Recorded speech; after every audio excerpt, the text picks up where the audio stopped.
پیٹ کے بعد کس کا حصہ آتا ہے؟ آج دنیا نے ٹوتھ پیسٹ اور ٹوتھ برش ایجاد کیے ہیں، لوگوں کو اویئر کیا جا رہا ہے بھائی دانتوں کو صاف رکھنا چاہیے۔ 1400 سال پہلے رسول اللہ صلی اللہ علیہ وسلم جو نہ لکھنا جانتے تھے نہ پڑھنا جانتے تھے، اس زمانے میں جب لوگوں میں دانتوں کی صفائی کا رواج نہیں تھا، اس قدر مسواک کا اور دانتوں کو صاف رکھنے کا حکم دیا کہ اس کی نظیر ہمیں ماضی میں کہیں بھی نہیں۔ ایسی تہذیب کہ آپ باہر سے میلے اور دانت آپ کے گندے ہوں تو جو کچھ بھی آپ کھا رہے ہو کیا وہ پاکیزہ ہو سکتا ہے؟ وہ صاف ہو سکتا ہے؟ صبح اٹھتے ہوئے مسواک ہو رہی ہے، رات کو سوتے ہوئے مسواک ہو رہی ہے، ہر نماز سے پہلے مسواک ہو رہی ہے، اور کمال کی بات یہ کہ دنیا سے جاتے ہوئے بھی مسواک ہو رہی ہے۔ ارے بھائی اب تو دنیا سے جانے کا وقت ہے۔ آپ کسی بھی عالم سے پوچھیں کہ بھائی نبی صلی اللہ علیہ وسلم نے دنیا سے جاتے ہوئے سب سے آخری عمل کیا کیا ہے؟ بھائی دانت صاف کر کے گئے۔ یار ایسی تہذیب ہے بھائی۔ یہ جو فرعونیوں کی لاشیں دریافت ہوئی ہیں 4000 سال پہلے، میں نے خود بی بی سی میں رپورٹ پڑھی ہے کہ ان کے دانتوں پہ جو تحقیق ہوئی ہے اس سے پتہ چلتا ہے پوری قوم میں کوئی بھی کمبخت ایسا نہیں ہے جو دانت صاف کرتا ہو۔ سمجھ میں آ رہی ہے بات؟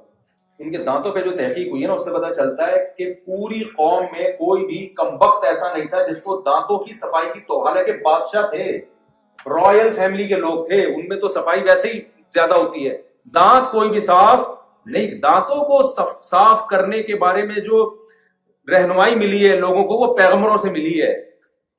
موسیٰ علیہ السلام مسواک کیا کرتے تھے، ابراہیم علیہ السلام مسواک کیا کرتے تھے، یعقوب علیہ السلام، یوسف علیہ السلام، جن کا بھی پیغمبروں سے لنک ہے ان میں تو آپ کو مسواک اور دانتوں کی صفائی نظر آئے گی۔ جن قوموں کا پیغمبروں سے رشتہ کمزور ہو گیا ان میں جب تک سائنسدانوں نے یا ڈاکٹروں نے اس کو پروموٹ نہیں کیا ہے اس وقت تک ان میں دانتوں کی صفائی کا کوئی تصور نہیں تھا۔ سمجھ میں آ رہی ہے کہ نہیں آ رہی ہے بات؟ تو منہ کی صفائی 15 دفعہ منہ کو دھونے کا حکم دیا اسلام نے۔ فجر ہم پڑھتے ہیں تو وضو میں کتنی دفعہ کلی کرتے ہیں؟ 3 دفعہ۔ پھر ظہر میں 3 دفعہ۔ 5 نمازوں میں کم سے کم کتنی دفعہ ہو جائے گا؟ اور کراچی میں تو اور زیادہ دفعہ ہوتا ہے، اور زیادہ دفعہ ہوتا ہے۔ اب کیوں ہوتا ہے؟ یا کبھی آپ اکیلے میں ملیں گے تو انشاءاللہ میں آپ سے اس بارے میں بات کروں۔ ہر بات کھلے میں نہیں بیان کی جا سکتی، چھاؤں میں، کیونکہ غذائیں ایسی ہیں نا کہ وضو کا ٹھہرانا بہت مشکل کام ہے، بہت مشکل کام۔ ویسے تو یہاں بھی یہی غذائیں ہیں، اتنا زیادہ احساس سے کمتری میں جانے، پیزے برگر تو یہاں بھی لوگ کھا رہے ہیں، بلکہ یہاں زیادہ کھا رہے ہیں ہم تو، پھر بھی تھوڑی سی نیچرل غذا کھا لیتے ہیں۔ ہر چیز میں ہم خراب نہیں ہیں، یہ ذہن میں رکھیں، بہت ساری چیزیں ہماری خاندانی ہیں۔ یہاں کوئی انگریز سے پراٹھا ہضم کروا کے دکھاؤ، جو پراٹھے ہم کھاتے ہیں نا وہ کسی گورے کو بولے تو بہت بڑا فنٹر ہے، یہ 2 پراٹھے ہضم کر کے دکھاؤ۔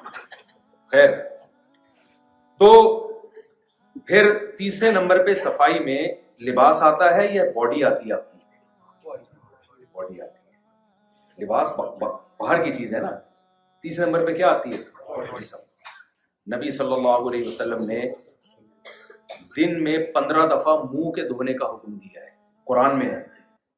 15 دفعہ بازو، 15 دفعہ پاؤں، 1 دفعہ سر کا مسا اور کانوں میں مسا۔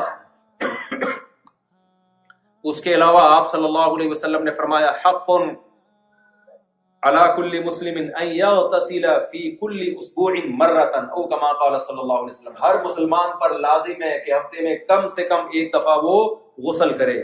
یہ اس قوم کو غسل کرنے کا حکم دیا جا رہا ہے جس کے پاس سب سے مہنگی چیز پانی تھا۔ عرب میں پانی، آج بھی پیٹرول سستا ہے بھائی، پانی کیا ہے؟ مہنگا ہے۔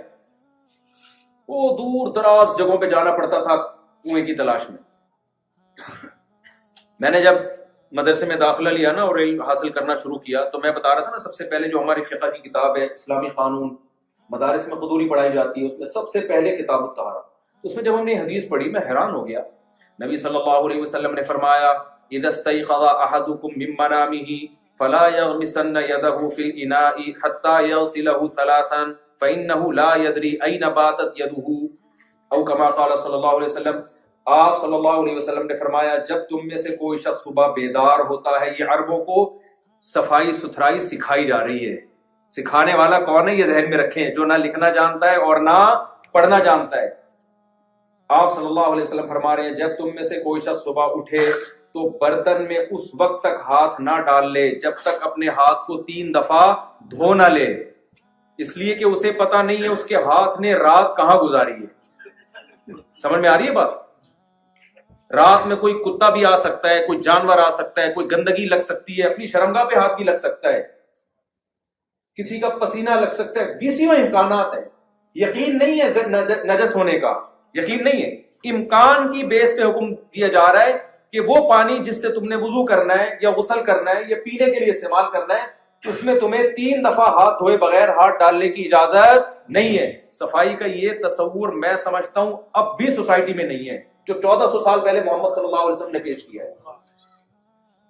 تبھی تمام فقہاء ایک مسئلہ بیان کرتے ہیں، بھائی بالٹی میں اگر پانی رکھا ہے، غسل سے پہلے آپ کسی طرح مگے سے کسی طرح چلو سے اپنے ہاتھوں کو پہلے 3 دفعہ اچھی طرح دھوئیں، اس کے بعد آپ ہاتھ ڈالیں۔ اور ہمارے یہاں کیا ہوتا ہے، لنگی پہن کے ڈائریکٹ ڈبکی لگا رہے ہوتے ہیں لوگ، کیا خیال ہے بھائی، ڈبکی لگا رہے ہوتے ہیں۔ پانی سے استنجا یہ کس نے سکھایا ہے؟ محمد صلی اللہ علیہ وسلم سکھایا۔ لہذا جن قوموں میں محمد صلی اللہ علیہ وسلم کی تعلیمات نہیں ہیں ان میں اب تک پانی سے استنجا کا رواج نہیں۔ کیوں؟ اس کا تعلق آپ کی باڈی سے ہے، باڈی کو زیادہ فوکس کر رہا ہے۔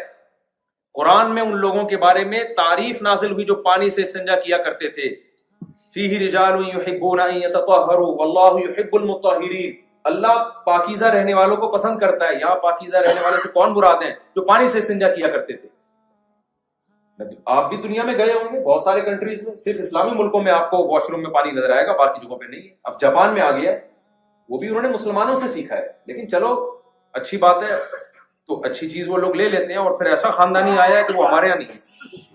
جاپان تو پھر جاپان ہے نا، آدمی ایسے ٹیکنیکل سسٹم ہے کہ آدمی بس نہلا کے دودھ بڑھا کے ایسا لگتا ہے کہ صدیوں کے گناہ معاف ہو گئے۔ ان کی تو مشینری ہے نا کہ ہر چیز بٹن دباؤ بس۔ ابھی کیا، میں آپ کبھی جائیں جاپان تو پھر آپ کو پتا چلے گا کہ جاپان کے واش روم کیسے خاندانی ہو گئے ہیں۔ تو پانی سے استنجا سکھایا، پھر غسل سکھایا، غسل جنابت دنیا کی کسی قوم میں نہیں ہے۔ پھر ہمیں یہ بتایا رسول اللہ صلی اللہ علیہ وسلم نے فرمایا 10 چیزیں پیغمبروں کی فطرت ہیں، ان میں بہت سی چیزوں کا صفائی سے تعلق ہے۔ اس میں آپ نے فرمایا ناخن تراشنا۔ آج ہماری خواتین کے چنگیز خان کی طرح بڑے بڑے ناخن ہوتے ہیں، اس کو سمجھتی ہیں کہ بڑے بڑے اچھے لگ رہے ہیں۔ بھائی یہ فطرت کی وقت سے بغاوت ہے، یہ نیچر سے بغاوت ہے۔ آپ کو کھانے میں بھی تکلیف ہو رہی ہے، اور پھر تمہارا ہوگا کیا اگر تمہاری بیوی کو غصہ آیا اور اس نے ناخن چھپو دیا۔ لوگ اپنی بیویوں کو کہہ رہے ہوتے ہیں ناخن بڑھاؤ مجھے پسند ہے، غصہ آ گیا اور اس نے گھونپ دیے آپ کے اندر۔ یہ نہیں، بہت معذرت کے ساتھ خواتین کو میں کہوں گا، بھائی وہ زینت اختیار کرو جو فطرت کے قریب ہے۔ کس قدر ٹینشن ہے آپ بتائیں، ایک ہفتہ ناخن بڑھ جاتے ہیں، ہر وقت انگلیوں میں الجھن ہوتی ہے کہ نہیں؟ ہمارے تو ہوتی ہے، ایسے الجھن شروع ہو جاتی ہے ہر وقت، یار کاٹے کسی طریقے۔ آپ نے 2 مہینے سے بڑھائے ہوئے ہیں، یہ زینت نہیں ہے بھائی، یہ تغییر خلق اللہ ہے، اللہ کی تخلیق کو بگاڑنا ہے۔ آپ کاٹے ناخن، آپ کو سکون ملے گا، کوئی حسن نہیں ہے اس میں ناخن بڑھانے میں۔ تو نبی صلی اللہ علیہ وسلم نے حلق عانہ، زیر ناف بال کے صاف کرنے کا حکم دیا۔ آپ صلی اللہ علیہ وسلم نے نتف الابط، بغلوں کے بالوں کی صفائی کا حکم دیا۔ دنیا کی کسی قوم میں اس صفائی کا اہتمام نہیں تھا۔ جو ختنے کا حکم دیا ہے اس کی بھی بڑی وجہ صفائی ستھرائی ہے، گندگی نہ ہو۔ یار یہ 1400 سال پہلے تعلیمات دی جا رہی ہے، جو اب تک بھی دنیا کی بہت سی پڑھی لکھی قوموں کو یہ تعلیمات سمجھ میں نہیں آئی، ابھی تک فالو نہیں کیا جا رہا ان کو، کیونکہ ان سب چیزوں کا تعلق آپ کی باڈی سے۔